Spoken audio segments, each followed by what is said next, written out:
Assalamualaikum warahmatullahi wabarakatuh. Nama saya Rabiatul Nadira Awalia Munte.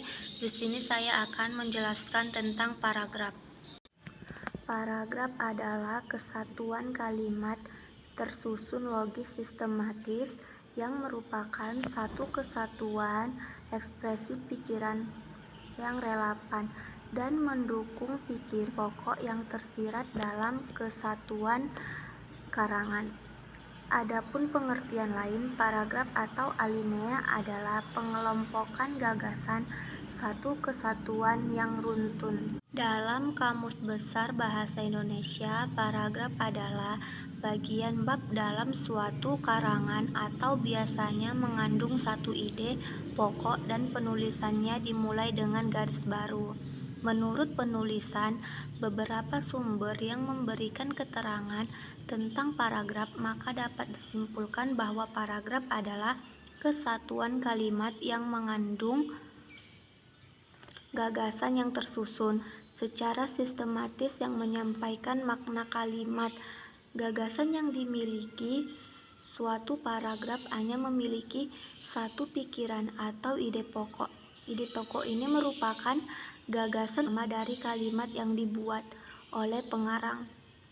Dengan demikian, kalimat lain yang disertakan dengan paragraf merupakan kalimat penjelas.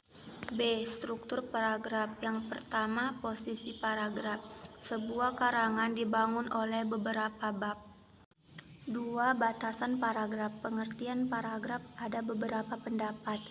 A. Kamus Besar Bahasa Indonesia, paragraf adalah bagian bab dalam suatu karangan atau biasanya mengandung satu ide pokok dan penulisannya dimulai dengan garis baru. Yang B.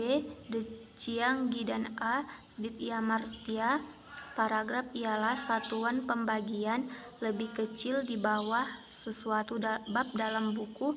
Paragraf biasanya diberi angka Arab. 3. Kegunaan paragraf. A. Sebagai penampung figuran ide pokok atau gagasan pokok keseluruhan paragraf. B. Alat untuk memudahkan pembaca memahami jalan pikiran penulis. C. Penanda bahwa pikiran baru dimulai. D. Alat bagi pengarang untuk pengembangan jalan pikir secara sistematis. 4. Struktur paragraf. A. Paragraf terdiri atas transisi kalimat. B. Paragraf terdiri atas transisi berupa kata. C. Paragraf terdiri atas kalimat topik. D. Paragraf terdiri atas transisi berupa kata. E. Paragraf terdiri atas berupa kalimat topik, kalimat pengembang. F. Paragraf terdiri atas kalimat topik dan kalimat pengembang. G. Paragraf terdiri atas kalimat pengembang dan kalimat topik. C. Unsur-unsur paragraf. Pertama itu transisi, kedua kalimat topik, ketiga kalimat pengembang, keempat kalimat penegas atau penjelas. D. Syarat paragraf. 1. Kesatuan.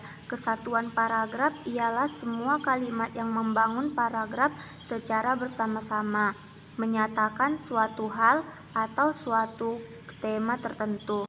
2. Kepaduan. Kepaduan adalah kekompakan hubungan antara suatu kalimat dan kalimat yang lain yang membentuk suatu paragraf. Kepaduan yang baik, tetapi apabila hubungan timbal balik antar kalimat yang membangun paragraf itu baik, wajar, dan mudah dipahami. 3. Kelengkapan ialah suatu paragraf yang berisi kalimat-kalimat penjelas yang cukup untuk menunjang kalimat topik. 4. Panjang paragraf memperhitungkan 4 hal. A. Penyusunan kalimat topik. B. Penonjolan kalimat topik dalam paragraf. C. Pengembangan detail-detail penjelas yang tepat. D. Penggunaan kata-kata transisi. Pola susunan paragraf yaitu pola runtutan waktu, pola uraian sebab akibat, pola perbandingan dan pertentangan, pola analogi, pola daftar, pola lain. Baiklah, hanya ini yang bisa saya sampaikan tentang paragraf. Sekiranya ada kesalahan, mohon dimaafkan. Assalamualaikum warahmatullahi wabarakatuh.